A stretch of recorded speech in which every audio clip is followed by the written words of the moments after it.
Tongling merupakan akronim, pemaduan dari kata kentongan dan suling. Seni tongling dikembangkan oleh komunitas masyarakat petani Dusun Wonomulyo, Desa Geni Langit, Kecamatan Poncol, Kabupaten Magetan, Jawa Timur.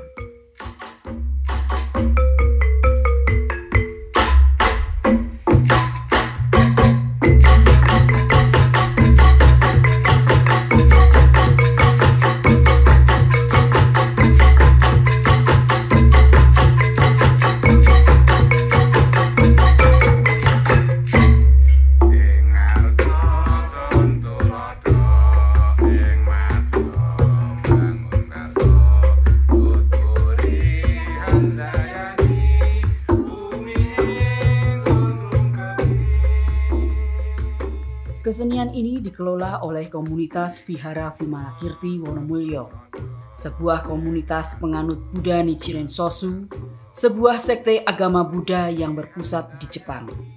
Komunitas Vihara Vimalakirti Wonomulyo ini tergabung dalam jaringan Majelis Nichiren Sosu Buddha Dharma Indonesia atau MNSBDI, menggaungkan ajaran cinta tanah air dengan prinsip menjadi mata, tiang, dan bahtera bangsa.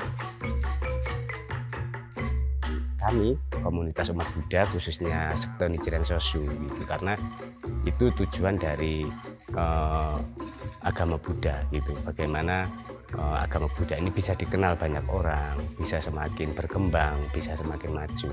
Dan salah satu media yang dipilih oleh almarhum Pandita Jono adalah lewat kesenian, lewat seni musik tongling itu gitu. Nah, kalau saya ini sebenarnya udah generasi ketiga ya yang ikut melestarikan seni musik tongling ini.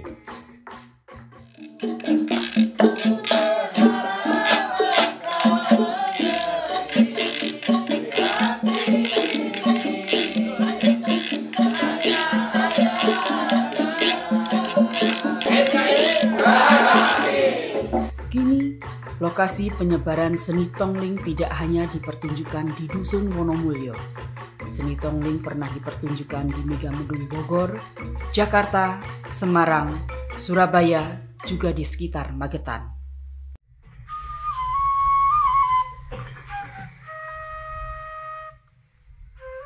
Musik tongling tergolong seni pertunjukan seni berbasis musik bambu. Ensemble utama musik ini terdiri dari penggabungan beberapa alat musik berbahan bambu, berbentuk kentongan atau idiofon, dan suling aerofon. Kentongan ditabuh dengan pola tabuhan yang berbeda dengan berbentuk jalinan pola ritme tertentu. Adapun suling digunakan sebagai instrumen melodis seperti halnya vokal. Pertunjukan musik ini berupa penyajian lagu-lagu daerah berbahasa Jawa.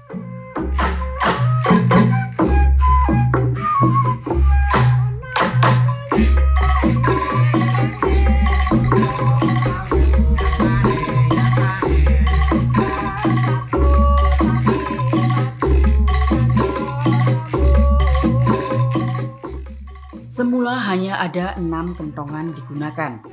Keenam kentongan ini dibedakan berdasarkan nama dan pola tabuhan setiap instrumen, yaitu kentong bonang, kentong penerus, 2 kentong imbal, kentong titir, kentong letukan.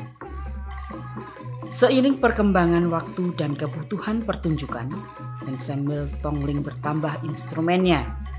Beberapa instrumen bambu yang ditambahkan diberi nama ret, lodong atau gong sebul, tamborin, imbal 3, imbal 4, saron, demung, gambang, angklung. Kemudian dilengkapi dengan kendang ciblon.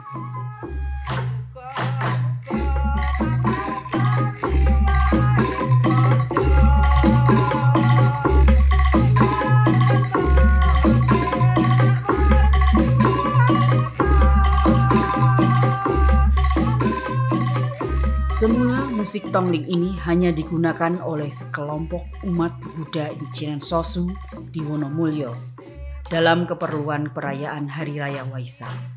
Namun pada perkembangan kemudian, musik tongling digunakan juga dalam berbagai kegiatan. Perayaan Hari Raya Kemerdekaan Republik Indonesia, penyambutan tamu, pengisi acara pertemuan, juga pada arak-arakan dan hiburan dalam perayaan galungan warga Wonomulyo. Musik tongling merupakan ekspresi musik yang menunjukkan adanya kesinambungan tradisi musik yang dimiliki oleh komunitas warga Wonomulyo. Dikembangkan dari kebiasaan warga membunyikan kentongan untuk keperluan-keperluan komunikasi sebagai penanda informasi, aktivitas ronda malam, dan hiburan. Setiap ronda, setiap malam itu kan giliran per warga masyarakat Wonomulyo. Jadi digilirkan 5 orang. Jadi setelah itu nanti yang dari ujung timur itu bawa kentongan sambil berjalan itu mukul kentongan. Oh berarti kalau ada yang keliling, ada yang ronda, itu pasti ada yang pukul kentongan. Ada 4 tokoh yang berperan dalam menciptakan musik tongling. Mereka adalah Jono, seorang pandita, Darsono, petani, pengrawit dan pengrajin, Supono, petani pengrawit, serta Saringat, petani pengrawit. Zaman dulu bukan tongling, tektur. Saya bilangin baru tektur. Setelah kita berjalan tektur lebih bagus lagi. Ada pentas-pentas dan segala macam, kita Manem Bromo. Manem Bromo itu dengan adanya anggota beberapa orang itu diiringi dengan tektur juga. Waktu dulu belum tongling. Nah, setelah kita berjalan lebih maju lagi, terus ada berkaitan dengan adanya kentongan dan suling, baru diganti namanya tongling. Peran Jono sangat signifikan dalam mematangkan gagasan pengembangan tektur menjadi musik baru. Jono mengelaborasi gagasan musik baru tersebut dengan mempertimbangkan aspek teks, musikal, dan konteksnya. Tidak sebatas sarana ekspresi estetis dan hiburan warga, melainkan sarana integrasi sosial, ritual, representasi simbolik, kesinambungan budaya, termasuk ekologi dan kepentingan akan identitas budaya orang Wonomulyo. Pesan kenapa tongling ini harus tetap dilestarikan itu supaya anak-anak muda itu tidak malu dengan jati diri kita, dari mana kita, bahwa kita emang lahir di desa yang terpencil di Wonomulyo ini, sejarahnya seperti ini, kita harus bangga. Dan kita juga harus meneruskan perjuangan para leluhur bahwa nilai-nilai luhur itu harus diteruskan. Gitu.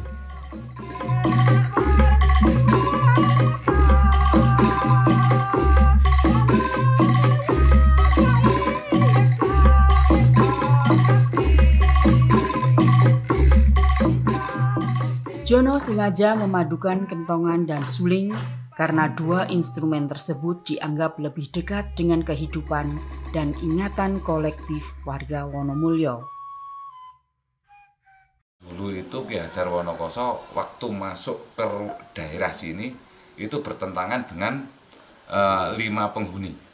5 penghuni yang sudah ada, Basarani, Basaranti, Tejokusumo, Ironiti, dan Budasrini Wonosari. Itu bertentangan. Jadi nggak boleh untuk Ki Hajar Wonokoso itu untuk menempati di lokasi sini.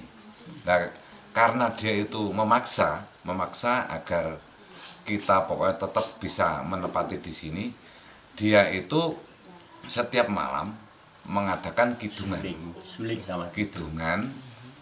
sama seruling. Nah, ternyata dengan adanya 5 penghuni itu tadi bisa merasa ternyuh dengan adanya suara suling tersebut dan kidungan-kidungan, akhirnya bisa menyatu. Setelah dengan Ki Hajar Wonokoso dengan menjadi desa Jeblok yang sekarang dari Bapak Bupati Syafuddin dinamakan Desa Wonomulyo. Transmisi kelisanan menjadi ciri utama komunitas Tongling Wonomulyo dalam mentransmisikan kesenian tersebut kepada warga. Kini, transmisi kelisanan ini sudah berlangsung kepada 3 generasi.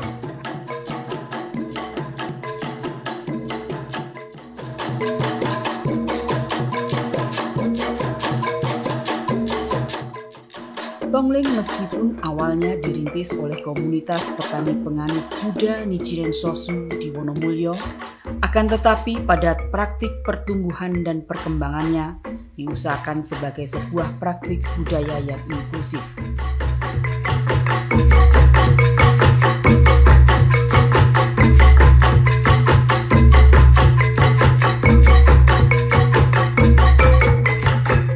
Tongling ini sendiri merupakan bagian dari kultur budaya yang ada di Magetan.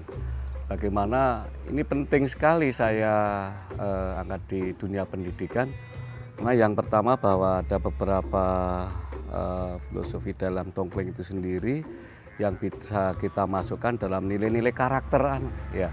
Terutama bahwa di dalam karakter anak sekarang itu tentunya harus berkaitan dengan pendekatan budaya Jawa, tilaranipun para wimpuno, peninggalan para leluhur kita, di mana bahwa di Wonomulyo ini dengan adanya tongling ini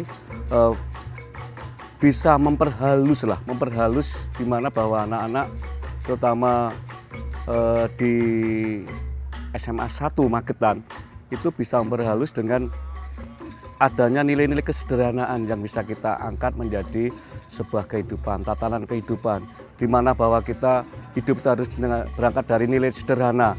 Tapi bagaimana dalam kesederhanaan itu bisa menjadikan suatu tuntunan yang ada pada pribadi masing-masing anak, sehingga di dalamnya akan membentuk sebuah nilai karakter yang luar biasa. Tongling tidak dibatasi hanya untuk komunitas penganut agama tertentu, melainkan diusahakan dapat diakses oleh setiap orang tanpa dibedakan berdasarkan agama, ras, jenis kelamin, status sosial, strata ekonomi, strata pendidikan, atau pilihan partai politik.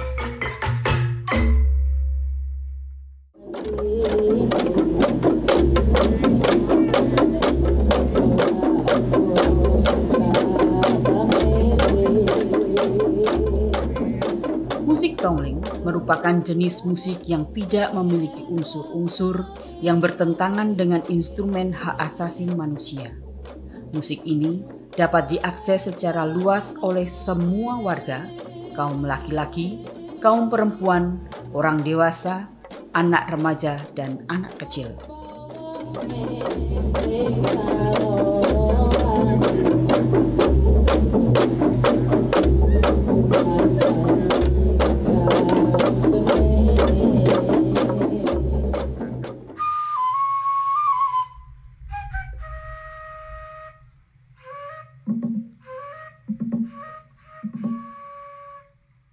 Prinsip toleransi dijadikan landasan jalinan relasi sosial yang harmonis, sebagaimana mereka sebut dengan istilah guyub rukun. Komunitas tongling menghormati, menerima, dan mengapresiasi terhadap kebinekaan berbudaya, ekspresi dan cara menjadi manusia, berkeadilan sosial, dan supremasi hukum. Kami terus menggali ke sisi SDM-nya dulu.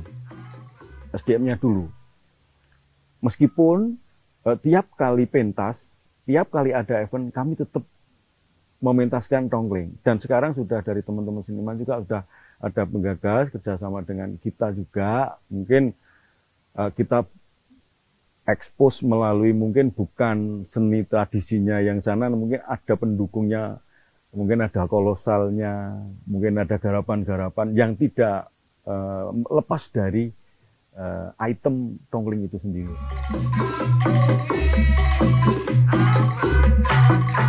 Seni tongling memiliki proyeksi pasti terhadap pembangunan berkelanjutan.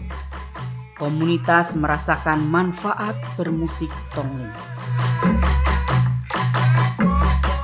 Melalui partisipasi bersama, pengalaman bermusik tongling mendorong terbentuknya kepercayaan diri, juga memberikan kekuatan dan kesehatan jasmani dan rohani. Mereka bangga hidup di Wonomulyo dan memiliki musik tongling.